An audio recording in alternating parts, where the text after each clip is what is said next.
Buckeyes and Beyond. Here are your hosts, Jeff and Mike.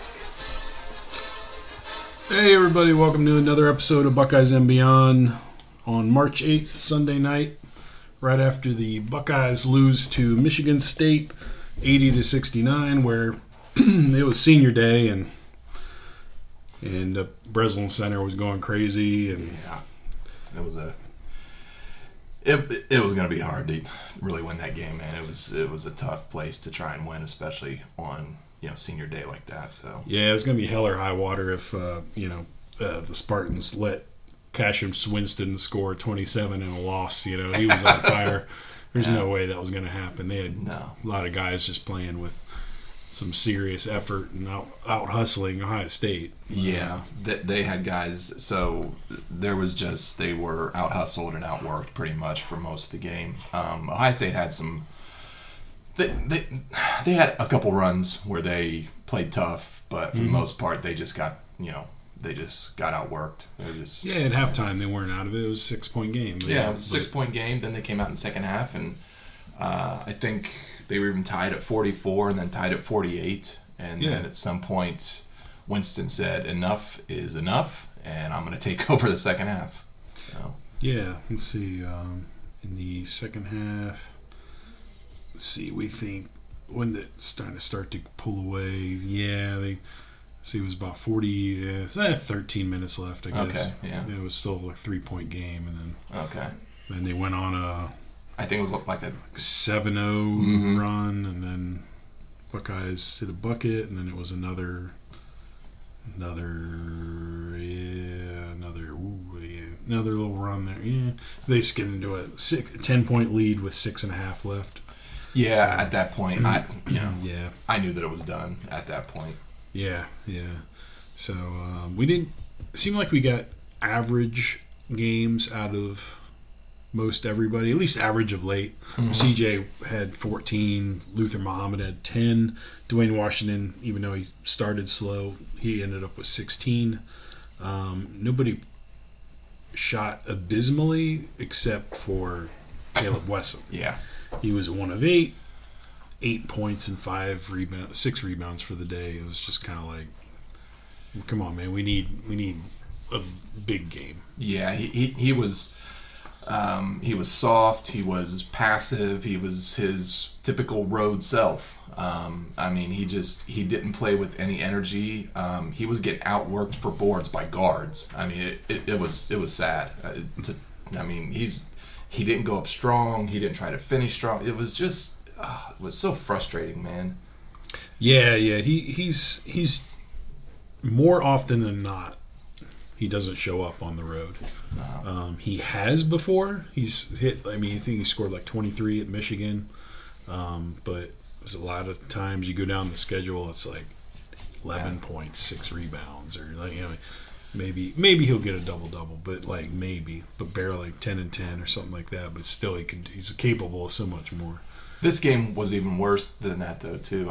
For those who actually watched it, they could see he looked uninspired. He looked like it's hard to really describe. He just played soft and he wasn't, aggressive. And he had tons of opportunities. He was getting open down the post, and they would feed him the ball, and he was, indecisive and couldn't figure out what he wanted to do, and just would dribble and then pass it out, and he wasn't.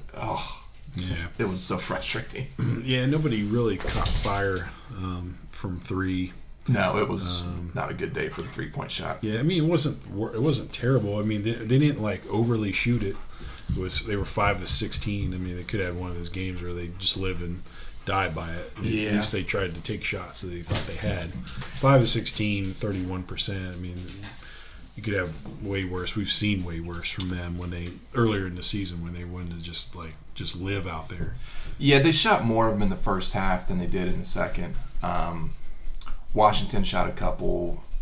Luther Muhammad made his first one really early in the first half. But they shot more of them there. But when they started to actually get to pull closer, it wasn't from the 3. It was from mid range and outworking in the post, which didn't happen that often, but they were able to actually make a small run by actually doing that. So Yeah, two big stats were offensive rebounds. Michigan State had 11 to Ohio State 6. That was about the difference in overall in rebounds. Mm-hmm. And then the assists, like Ohio State just didn't move the ball very well on offense because they only had 6 assists the entire game. Yeah. To Michigan State's 19. If you watch the first half, Michigan State just was flowing. Their offense was, was smooth. It was aggressive. Ohio State was stagnant. There were so many people standing around, not really moving. They were waiting for whoever had the ball to, make his next move before they actually decided what they were going to do. It was. C.J. Walker. I will say this about him. He's been really stepping it up here, throughout the past few games, and he played another solid game. Yeah. He actually got into foul trouble in the second half, or else he probably could have had a much better game. Yeah, he played 31 minutes and 7 to 10 from the field. Excuse me. But 14 points. So, but one assist to 3 turnovers. Yeah, that's not going to cut it. Yeah, they only had 9 total turnovers. I mean, which is great for a game, but yeah, it was just need to move the ball a little bit better on offense. Yeah, it was a fairly turnover-free game from both teams. I think Michigan State had even less than that. I think they had 8. Yeah. Yeah. So, no, 9. Oh, 9. Okay. Yeah, so yeah, I mean, it was a fairly clean game. Yeah. We got into too much foul trouble. Wesson fouled out. Or Andre. Yeah, Andre fouled out. Walker was in foul trouble. Muhammad was in foul trouble. So it was just, it was a little bit sloppy, but not as far as like turnovers go. Just sloppy on offense, sloppy on, a defense in spurts. So yeah, what was that on? What day did they play in Illinois? Was it I believe it was Thursday night. Thursday, yeah, Thursday. And that was a completely different story. That was a win, and well, I mean, they didn't play that great in the first half, but then again, well, I don't know if they didn't really play great. It was Illinois they shot lights out in the first half. Yeah. Well, I don't know what they were shooting in the first half. Something like a 55-60% clip. Yeah. So in that game, Illinois shot really well in the first half. They sort of cooled off in the second half, and Ohio State just was on fire in the second half. So Got the dog in the background playing, making noise. But yeah, I mean, it was definitely a much different game on Thursday night than it was today. So yeah, Caleb played a really tough game. Mm-hmm. He played around the paint. He played real tough. I mean, he didn't rebound that well, but E.J. Liddell did. So he had sort of like you don't want to call it a coming out game, but I mean, he had definitely his best game of the season. Yeah, 17 points, 11 rebounds. Yeah. 7 and 9 from the field, but Wesson, I mean, he was very decisive in the post. Yeah. I mean, it showed he was 7 of 10. Yeah. And then he had 2 of 4 from 3 and 19 points. So I mean, he played a little bit more decisive in the paint or on the post there on offense, which I think was the big difference between then and today's game. Also, you have to give credit to Michigan State. I mean, they made it tough for him down there, but he also has to be able to fight through that and make better decisions and be more strong down there in the post. But he just wasn't. But they were actually giving him a tough time down in the post today. So yeah, it's just tough to going back to today. It's just I wonder how many teams like the favored teams at home on their final regular season game ever lose. I don't know, man. Like if they're favored, you're generally the better team on senior day. absolutely. I mean, even in football, like how Yeah. often does that happen? You know. I mean, probably the only exception would be a team like, Northwestern or, But I'm saying like favored, Oh, favored teams. Okay, Yeah, I'm yeah, sorry. Yeah, not just anybody. Yeah, I mean Yeah. the favored teams. Yeah, I mean if it's really tough to go into anybody's building that is on the same level as you and beat them on a senior day. Senior day has so much more. It's much more relevant in in college basketball, I think, than it is in football.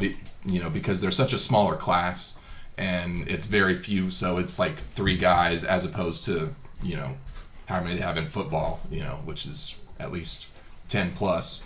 So it means more. The crowd is into it more. So. Yeah, I'd love to see some numbers on that, like what the winning percentage was for favored teams at home on senior day on final regular season game. They keep stats on everything nowadays. Yeah, I'm I sure tried to there's do probably it. one out there. Yeah, I'm sure it's somewhere. I tried to do a quick Google, I couldn't find anything. Okay. But anyway, so yeah, I mean, I think we'll see what do we got tonight. So we can't really tell what the bracket's going to be because Illinois and Iowa are playing right now. Yeah.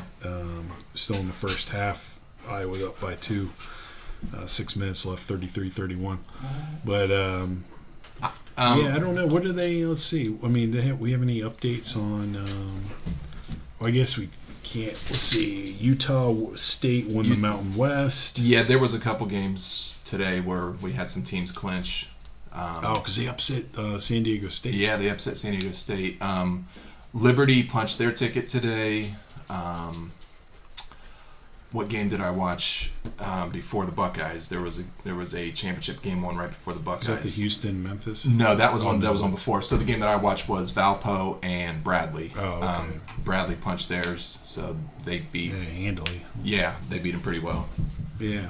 So yeah. Most of the Yeah. conference championships, though, are going to take place next weekend. So there was a few of them, but Yeah, this week will be much more interesting. Like, Big Ten tournament starts Wednesday with the scrub teams. Yeah. But Thursday is when the real action starts. Yeah. Those winners facing the... Buckeyes could still get like a 7 seed. I think they're probably going to wind up 7 or 6. If they're the 6 seed, then they get a first round bye. Well, it's not really a first round bye. It's a bye that they have to play the winner of some scrub game.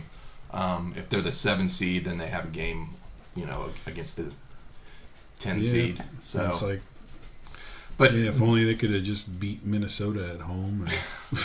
I was actually looking at the schedule before we started, and Minnesota's not even going to make the tournament, and we lost to them twice. Can you imagine it if we have at least one of those wins back? Yeah.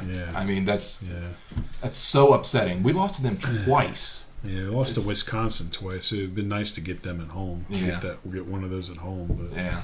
But they lost by 4 against Wisconsin back. I think it was right after Christmas. It was right, because it was right during that streak where they just hit it, where they just they lost. Had a slump of games that they were just losing. They were number 5 in the country. Yeah, and then they lost like 4 of their next 5 games or something like that. Yeah, they won. 4. They lost 4 in a row in that stretch. Yeah, West Virginia, Wisconsin, Maryland, and Indiana. There is another game that we shouldn't have lost. I mean, Indiana is not that great. Yeah, it was at Indiana. Yeah, I mean, that is a tough place to play. But yeah, did they ever get Indiana again? We got on them the schedule. Yeah, we got them at home, and we took care of business. So, it'd have been. I mean, I guess I don't know if it really kills a lot of momentum right now. I think they can just kind of take this loss for what it was. Like tough, really good team, Michigan State. I mean, they're number 16 in the country. I mean, they were actually preseason number 1. So they almost have like underachieved in a weird way. Yeah, they have. Because let's see, weird. They lost to like Virginia Tech. Mm-hmm. They lost some really odd games that they had no business losing. Yeah. Because they lost 3 in a row at one point this year. They lost at Wisconsin, to Penn State, to Michigan, all in a row. Yeah. And they won against Illinois and then lost to Maryland. Obviously, that's there's no shame in that. No. They lost at Indiana. They lost at Purdue by 29. Oh. Yeah, it's one of those anomalies on Purdue's schedule. Like, how do you beat Michigan State by almost 30? I don't know, man. Yeah, it's like, that might actually get Purdue into the tournament if they can win a couple games. Yeah. I don't know. Yeah, they're 16 and 15 now. Yeah, well, they're probably that's rough. They are NIT bound, I would bet. Yeah, they lost their final home game Really? against Rutgers. Yeah. Yeah. Was that yesterday? Rutgers is actually projected to just. Yeah, it was. They are projected to just squeak in. I think. Who was it? Jerry Palm had him as one of his last 4 in. So. Kind of interesting. He still has another year left. Who's that? If he wants it, but. So for Purdue, this is always interesting to me. So. That kid who's 7'3" for them, but he's not that good. He's just a giant goof. That's all he is. Let's see, what does he average on block shots? He averages 2 block shots a game in 20 minutes. So it's always interesting what the NBA projects is like. What they project is potential. Right. It's like, but it always seemed to me like.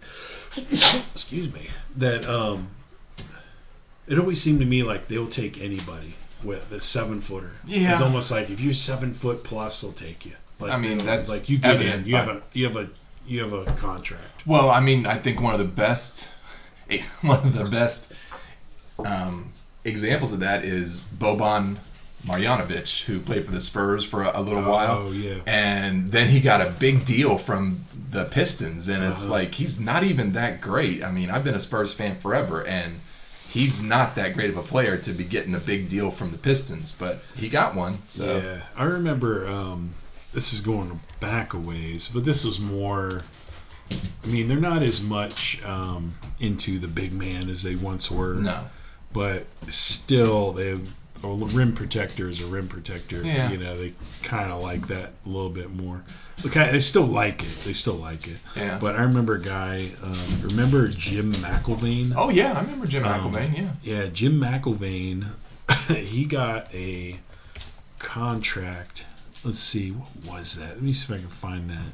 Yeah, I mean, you have guys like that because, like you said, it's not really as prominent now as it was back whenever you had Ewing and Robinson and Akeem and all those guys, but yeah, I can't find his big contract. Oh, okay. But damn, he let's see, he ended up getting something like ridiculous. Oh yeah. Oh yeah, Seattle Supersonics. Okay, yeah. They gave him you can find this, the 25 worst contracts in league history. I'm sure it's something. The only thing he was good for was blocking shots. Yeah, that was all he ever did. But I mean, he wasn't that athletic. No, he was anything but. He was his 1996. He signed a 7-year, $35 million contract, which back then was a ton of money. Yeah, that's a ton of money. Yeah, that was a huge deal. Yeah, and they called it like franchise killing. Yeah. Well, I mean, I don't know about franchise killing, but it certainly set him back a few years, man. Hey, there's no Supersonics. Yeah, there are no Supersonics now. So. Blame Jim Douglas. Yeah, if we have any listeners out there in Seattle, then yeah, you guys can just blame. You can just blame Jim McIlvaine for not having a team now. Yeah, like some of the other bad ones on this list are they're not all big guys, but Rashard Lewis, 6 years, $118 million. I think it was the Magic that gave him that. Yeah, Rashard. Yeah, because I mean, do you have anyway, Juwan Howard, 7 years, $105 million. Yeah, he was never worth that kind of money. Yeah, Juwan Howard was a average NBA player. Oh well, this is this doesn't seem that bad, but it must have been at the time. So remember John Koncak? Yes, John Koncak. Oh my gosh, I haven't heard that name in forever, dude. Koncak. Oh my gosh. So weird. I think Orlando Magic. Did they get? I don't know who he played for. I just remember that name. But like at the time, let's see. You say he was suddenly making more than Jordan, Magic, and Bird. What? At some point. Well, I don't know how that was. He must have been like, let's see, off-season bidding war for 1989. He got like $2 million a year. 19 in the 80s. Man. Yeah. That's Somehow insane. he suckered somebody in that. But anyway, yeah. But like, so it kind of makes me wonder. He's a junior this year, so Yeah. obviously he's not going to be No. touted as worth. Hey, Matt, you should leave. Yeah. But it kind of makes me wonder if he develops like a little bit more. He's 8 points and like 5 rebounds a game for a 7 foot and 2 blocks. Yeah. It's like if he jumps that just a little bit more, but I don't know. I mean, it's kind of it's not the same. I mean, like the big Houston man. Rockets. Yeah. I mean, they got rid of Clint Capella, Mm-hmm. and he was like a defensive. He was their Guru, defensive, yeah. force down there. Yeah. And they got rid of him, and they were like, we're playing small ball. And like they were putting the lineup out the other night that had 6'7" was their tallest guy. It was PJ Tucker. The game has changed so much now to where teams don't even really care that much about size down in the post because you got so many guys, you got guys like Stretching the floor. yeah, so I mean much. you got guys who can stretch the floor because you've got guys like, oh my gosh, I'm completely drawing a blank. Durant, who is he's what 6'8", and shoot.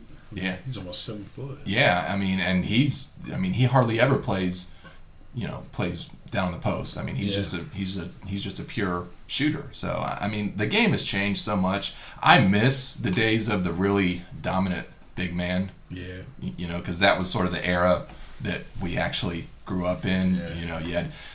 You had, here's a big man name that I just thought of that you haven't probably heard for a while. Mark Eaton. Oh wow. Yeah, Mark Eaton played for the Jazz for a long time. Also 7'3". Yeah, he was a big dude, man. He looked like somebody's dad. He never looked like an actual basketball No. player. He just was some giant guy that stood out there in the middle of the floor. He looked like some neighbor guy you see working in his garage. The dad jeans. Maybe put some mulch down. It does not look like a basketball player. If anybody doesn't know who we're talking about, just Google Mark Eaton. He's so funny looking, man. Yeah, he almost kind of looked like, here's a really good picture of him. He almost kind of looked. Yeah, he does not look like a basketball player. He never did. Yeah. And I think he was strictly a shot blocker. I don't think he even averaged that many points per game over his career. Yeah, let's see. I don't think he did either. I would guess he was probably somewhere around 5 or 6 points. Bingo. Yeah. 6 points, 8 rebounds, and let's see. I wonder what he was on blocks. He was probably 8 pretty... blocks a game. Yeah, he averaged 3.5 blocks a game. Yeah. He had seasons where he was over 5. The guy was huge, though, man. He I mean, and you think about that, like 5 blocks a game, like 3, like who gives a shit? Like, yeah. Like whatever, but that's the ones that he's actually blocking. Yeah. How many that is he like affecting? Yeah, to where you got guys who have to just like change their shot and then they're double clutching. Yeah. And just throwing up some junk just to get around his big 12-inch hand. God, that was just huge, man. He's like Andre the Giant. He was actually pretty close to that. He was a big dude, man. I tried to remember a line from Princess Bride real quick. And Oh, yeah, you couldn't really think of one. Come here, lady. Come with me. The only thing I can remember is like where Andre the Giant is like, he's like spouting out rhymes with Inigo. They're just like spouting out rhymes, and the other guy doesn't really like it. That's funny. Well, let's jump to football. Okay. Hold up. Need a sound effect there. Yeah, I know. Spring game coming up in another month, I guess. Yeah. But We did have the start of spring ball though. So yeah, and we had bad news in the last week with Master Teague. Yeah, injuring his Achilles. Not sure if it's torn. We're not sure if it's a torn Achilles. They haven't specifically come out and said. They just said that he's not going to be available for this spring. So and we also have Crowley. Is it Marcus Crowley? Yeah, Marcus Crowley. He's one of the backups. He's limited, so he might be only just watching or just going through some strength drills, stuff or something limited. I doubt that he's playing in the game. No. He's probably not participating to where he's playing in the game. Yeah. So it kind of leaves us with Steel Chambers to get most of the reps, and also Mayan Williams. Yeah. Mayan Williams was hitting the weight room hard, and Mickey Mariotti has turned him into Mayan Williams had. I guess he had a some nickname, moniker of Fat Boy. Yeah. But if you look at him now, that one doesn't fit now. Not that he was fat before. No, I mean he wasn't really fat, but he turned into high school built to NFL built. Yeah, he is a rock now, man. He posted something out on Twitter. I think I even put it out on our Twitter page too. Did you retweet? Yeah, but he is built like a rock. So so it's going to come down to for the spring, Steel Chambers and Mayan Williams. Steel Chambers, I think, is probably going to have a leg up unless Mayan Williams just absolutely starts to do so many good things in practice. Yeah, if Steel Chambers didn't already. I mean, he's already got what, a year? Yeah, full-fledged season with game reps. Yeah, he played in at least 5 or 6 games last year, and he might have 2 seasons. Was he a redshirt freshman? He was a redshirt. Yeah. So he's basically got 2 years into the strength and conditioning program. Yeah. It's he might be already built like a man. Yeah, he probably is, I'm sure. So it's just a matter of him getting some more reps with the first team and developing some of those skills that JK had. Yeah, I'm curious to see how it's going to, because he did look good. Now, you can't really judge some of the games that you actually saw him in because he was playing against scrubs from, the other team. Yeah. So, you can't really get a very good gauge on what he's going to do. But I am really interested to see. And I think it's fairly certain that Master Teague should be back by the time the season starts, but losing all this time is really going to set him back, I think. I don't know if he's going to be able just to, jump right back into that role. If that's a torn Achilles, or no way in hell. Yeah. If it's a tear. Yeah. They haven't said if it's a tear or if it's a sprain or what it is, so I have no idea. But yeah, if it's a tear, then he is done. Yeah. He'll be back in 2021. Yeah. So he got a medical red shirt. Mm-hmm. Yeah. So he'll. Yeah. And how effective would a running back be after a torn Achilles? Yeah. I don't know. That's something that you don't really want to, you don't really want to rush that back into play. I mean, you really want to make sure that he's fully healed from that. And then too, I mean, just like you said, I mean, how really effective can you be after that injury? So. Yeah. So. I think on the recruiting trail, they've been going after some more. Yeah, they've been recruiting some more running backs big time. Yeah. So the only one that we had this year was we had Mayan Williams, and then that was it. So they really want to get a couple more. They're going after a kid from North Carolina who is being called the next Christian McCaffrey, but I don't know if that's just strictly because he's actually white. I don't know if that has anything to do with it, but he's the next John Riggins. Yeah. He's the next Danny Woodhead. Danny Woodhead. There you go. He's the next. How many white running backs can we run through? He's the next. But no, he's a kid from North Carolina. Rexburg. I can't think of his name off the top of my head, but he's one of the top backs in the class for 2021. He's 2021. Yeah. Let's see if I can find him real quick. But yeah, I mean JJ McCarthy. No, not JJ McCarthy. Oh wait, that's a. What does it say? Oh, they offered him. Oh my God. No. Let me see. Hold on. If you said his name, then I would just know it right away. But he's really Will Shipley. Will Shipley, yes, that's him. He is really high up on their list for running backs. for next year's class. Huh. I don't know what his actual size is. I've never actually looked into it yet. 5'11", 198, it says. Yeah, he needs to put on a little bit more weight then. Yeah, But, he's got everybody up his butt. yeah, I know, dude. He has offers from everybody. He's that good. So They're saying 24/7 says they predict him going to Notre Dame. really, I guess I don't know. 24/7 is not that accurate, though. I mean, they can't really look at someone's head or heart. I don't So know why. I don't know why you would choose Notre Dame if you have offers from every school in the country. Why you would choose to go to Notre Dame? I don't know. Maybe he's Catholic. It could be, I guess. But yeah, so he's high up on their list for running backs. So they are going to try to bring in a couple more next year and see where that takes them. I'm gonna see that kid's highlights. I'm just looking at him. It does Yeah. not look like. I haven't watched any of his film yet. I was but- looking at a headshot. Oh, okay. You see these kids, you're like, really? Yeah, Okay. it's All right. so strange to look at some of those kids and think this kid does not even look like a football player. But, Yeah.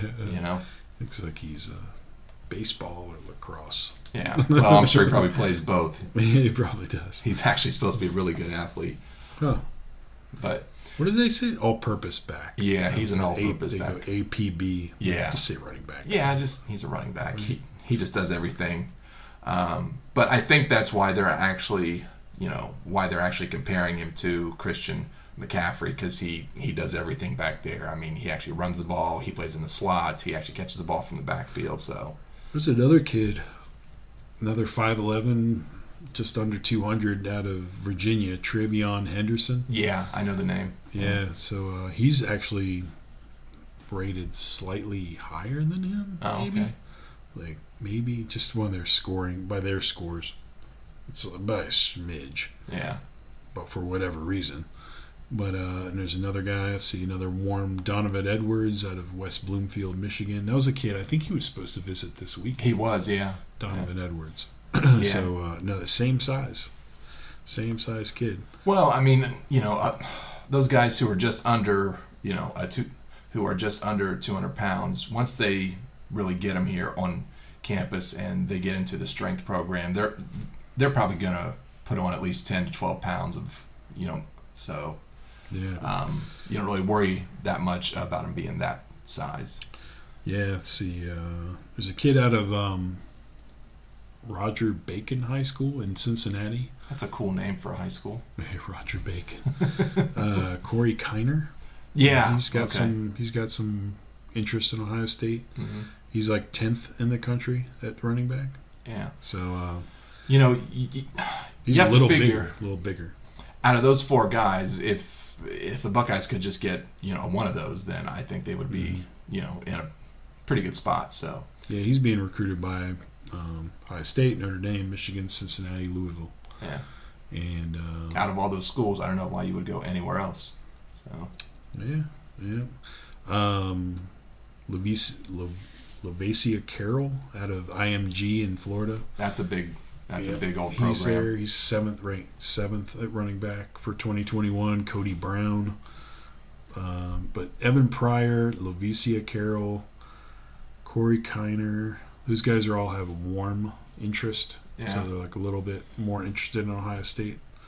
It's So is still- Donovan Edwards, Travion Griffin, and Will Shipley all have warm interests, according to 24/7. Yeah, it's still really early in the process. I mean, a lot of that stuff is really going to start to actually pick up once the summertime gets here. Then we'll see where some of those kids stand. But yeah, so they are going to have to look to fill those spots because I don't know if Teague is ever going to really be back to his full strength, and Yep. Crowley, I don't know what his actual deal is right now. So I Yeah, mean, yeah. they are going to need some more backs. Yeah. They had the first week of spring ball Yeah. this week. Is that the first week? Yeah, it was the first week. Yeah. And I was looking on, I found LettermanRow.com. They had an article about guys who the first week looked pretty good. Yeah, they had like a list of 5. Yeah. 7 Banks Mm-hmm. Yeah, stepping which- in there at corner. which we need. Yeah, that's what we really need the most. I think if we can get him and Sean Wade, who I guess they are going to move to the outside corner. I don't know if I really think that's the best move for him, because he played so well as a slot corner. But hey, so if you get Banks and Wade, that's a pretty good set to have out there. If you get Banks to improve, I mean, he was. Yeah, I mean, he had some moments. Yeah, he was better than Reap. Yeah, yeah, better than him in multiple ways. But, yeah, and who else is in there? Jackson Smith. Cam Brown. Oh, Brown. Okay, I'm sorry. You're still talking about. Oh, yeah. It's corner. Yeah. So, but you need Cam Brown to get better too. So, Jackson Smith. Najigba. Yeah. So I guess he was turning some heads there. So he's got pure straight line speed. He's a flyer. That's what he does. You're going to see him on a bunch of vertical routes. That's what he is going to run his first year. I think that's what their plan is for him, is just to have him just be a stretch the field guy, and then as he gets older, maybe he can start to really develop a much better tree. Mm-hmm. So yeah. Yeah, I mean, you got to take the top off the defense and make that safety open up. It's kind of a clear out. Yeah. For the crossing underneath or something, in front of it. So they got to have somebody do that. Yeah. And so not that the other guys can't, because Olave can get deep. And so can. Or am I blanking? Oh, Wilson. Yeah. But Garrett Wilson could for sure. But Smith and Jigba, is he a little bit bigger? He's 6'2". Okay. 220. 215 pounds or something. Yeah. He's no bigger than Olave. Olave's about that. Yeah. He's about the same size as him. Yeah. Okay.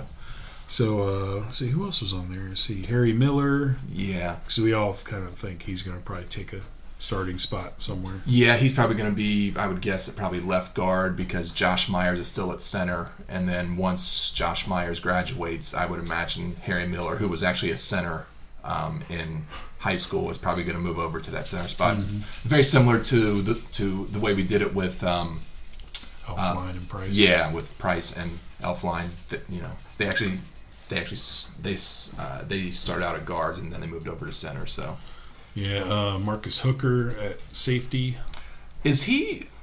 I want to say that he is Malik Hooker's brother. Yeah, I don't know if he is. I'm pretty sure he is. If he's not, that's an awful strange, coincidence to have those two guys with the same name and the same. So. Yeah, he is. Okay, yeah. I wasn't sure, but I thought that they were brothers. But yeah, he had a pretty good spring so far, or the first week, I should say. Yeah, and then they also say Steel Chambers. But that's only because there's actually no one else there to really compete against him. So you better. Hopefully he steps up. Yeah. They're saying that. Yeah, basically. Yeah, he basically has to step up. Like he's got to. Yeah, there's no one else there. They don't want to overwork him, but to get as many reps as he can handle, and they're going to throw everything at him that he can push him a little bit and see if he can. He looks physically ready to handle the grind at running back RB1. Yeah. Well, plus let's just say, he has one of the coolest names that you could have. Steel Chambers. That or he's ready for porn. He's got a great career lined up in case football falls through. Plan B. Plan B. At birth.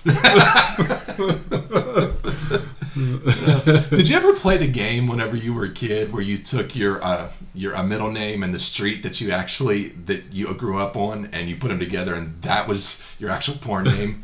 Did you ever play that game? I think I've heard of it. Yeah. It's so weird, man. You have people come up with stupid names. What was yours?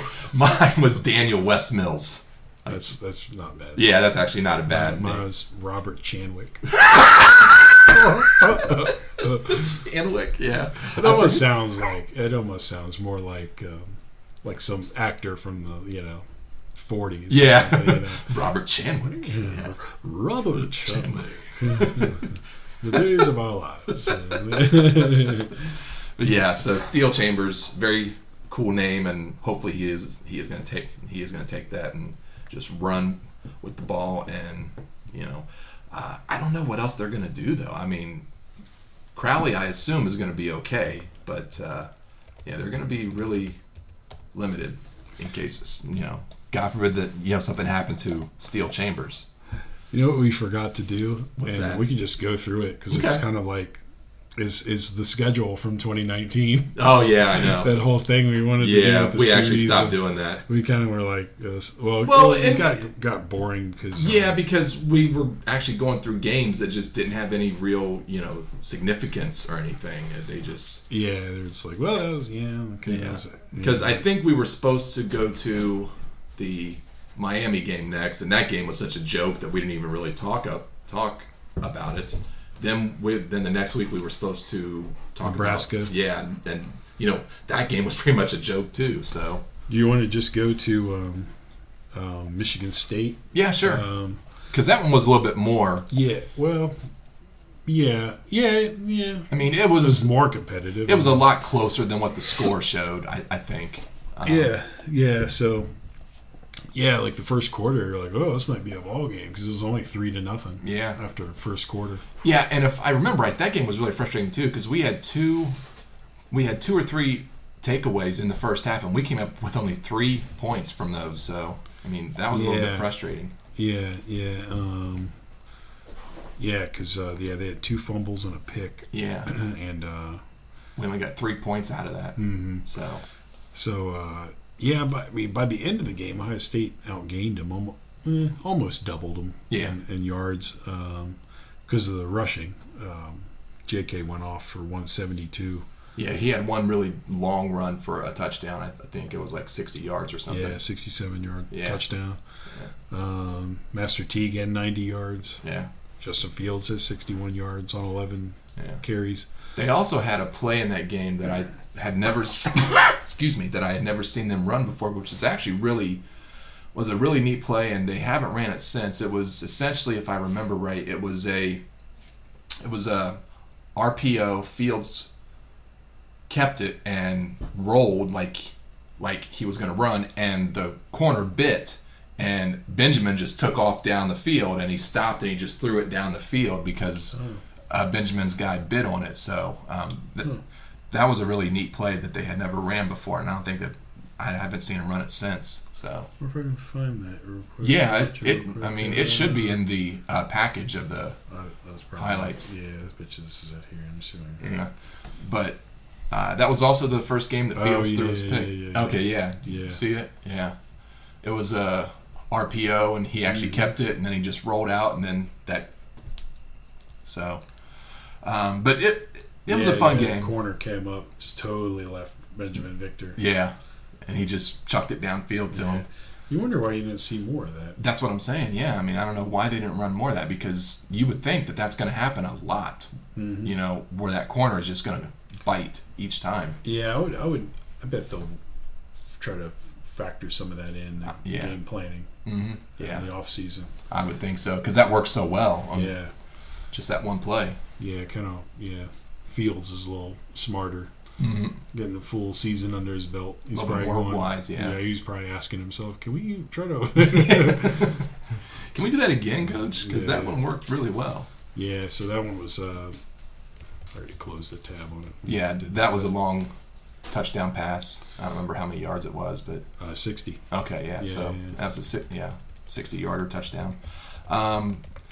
Michigan State game is the only game where Fields threw a pick. He had one pick all season and was in that game. So that's, I guess, of some, significance, not much, but I don't know. So there wasn't much to this game. Defense played well, although there was a couple, if I remember, plays where the defense was caught sleeping, but Lewerke was their quarterback. He had some really bad throws, and they kind of got us on a post with Stewart. Okuda did get burned on a touchdown by Chris Stewart, number 25. That was the same play where he beat him, and then he got a penalty for he came up with his helmet off. Yeah, he was trying to. Yeah. So. Yeah, but let's see. was it Ruckert had a nice catch for a touchdown that game. Touchdown. Yeah, it was like 17-10 with 2.5 minutes left from Ohio State with the ball, 3rd and 2 on their own 40. It was 17-10. Yeah, it was a lot if they closer didn't than get that, they would have punt it back to Michigan State with a 7-point game, and that's one that J.K. broke. For 67 yards. Yeah. So. Yeah, it was a lot. It was a lot closer game than What was the final score? 34-10. Okay, so yeah. So it was 27-10 at halftime. Okay. So they didn't really do much after halftime. Of course, they probably put in some scrubs too. So yeah. So yeah, I mean Michigan State, they're always tough. I mean they didn't really. I mean they made a bowl this year. Yeah. They made like the Pinstripe Bowl. I think they finished 6-6. I think, and they made the Pinstripe Bowl or some kind of bowl like that. The bowl, but then gave D'Antonio a bonus, and then he left. Then he decided to quote unquote retire. Yeah, retire. Retire, but not retire. Yeah, because he still has a job in the athletic department. That is becoming more and more. I don't know if really popular is the word, but you see a lot of coaches that are like that. It's like, for instance, I'm sure that whenever Saban's done, he will probably have some sort of a job in the athletic department, and but you have guys like Urban right now still has a job here. He's an associate professor or something. Some kind of bullshit job title where he just gets paid. Some coach job. Yes. But he has that, and so that might become more and more regular for a lot of coaches who have actually been there. The original that I can think of off the top of my head was Barry Alvarez. Oh yeah, but he became an athletic director. Right, it wasn't like he didn't. He didn't just go and teach how to. He didn't teach an Italian cooking class. He actually had a real job. Yeah, he became the AD, not like some of those guys like Urban who probably gets paid a really nice salary for being a professor. And he's not really even teaching anything. Yeah, he'd be Barry and teaching have like a chef's hat on. If you want your pasta al dente. Barry Alvarez. He is one of the most underrated coaches in college football. He had like just a machine going on up there in Wisconsin with Ron Dane and the other guy is John Clay that I was thinking of, 32.